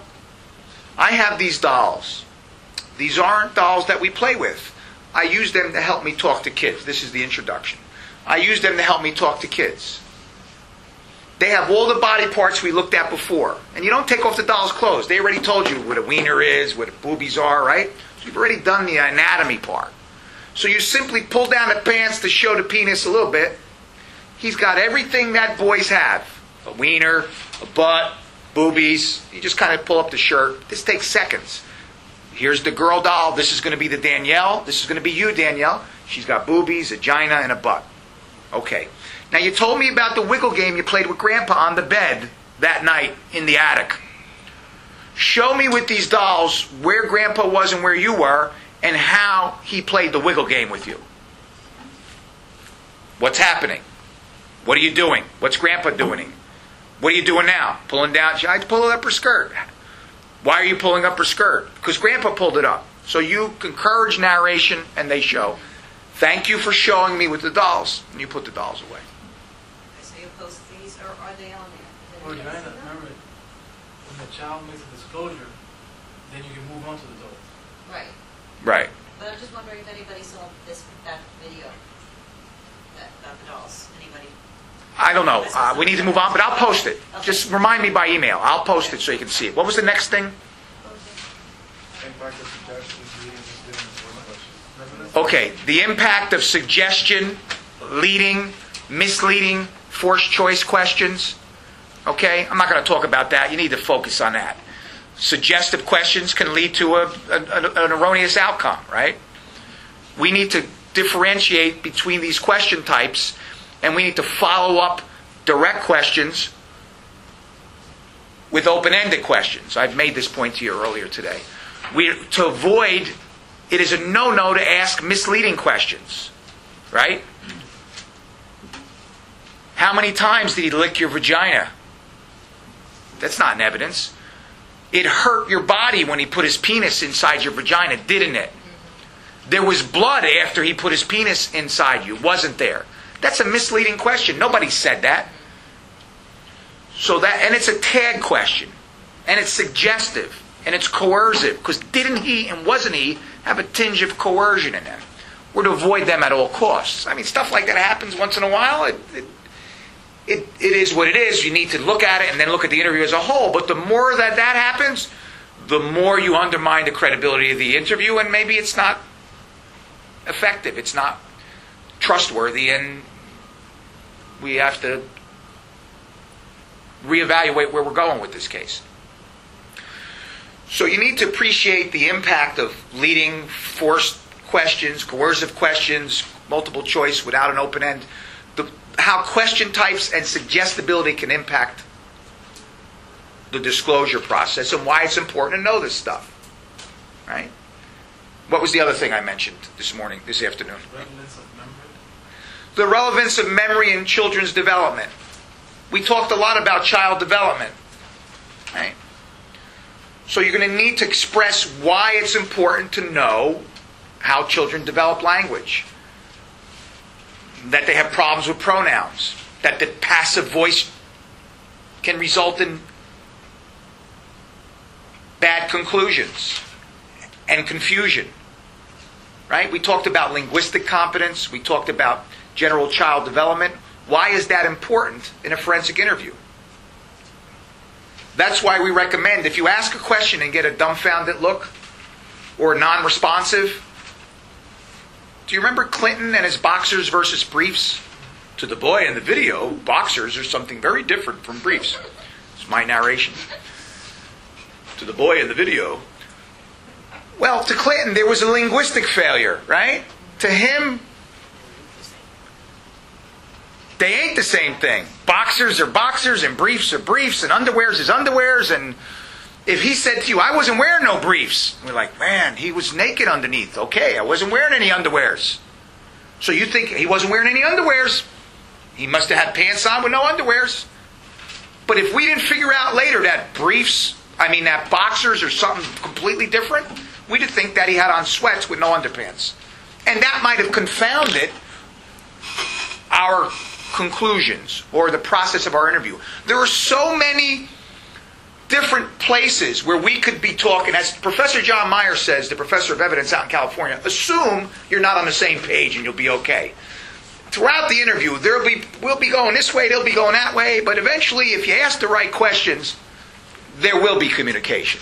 And when there's something like, let's say there's 50 DIFUS reports and a prior video, and the mom said everybody agrees, from 100 people agree that he was wearing underwear. And you say, and were you wearing underwears? No. Like, man, now you got a conflict, right? You got all this evidence, not wearing, what do you do?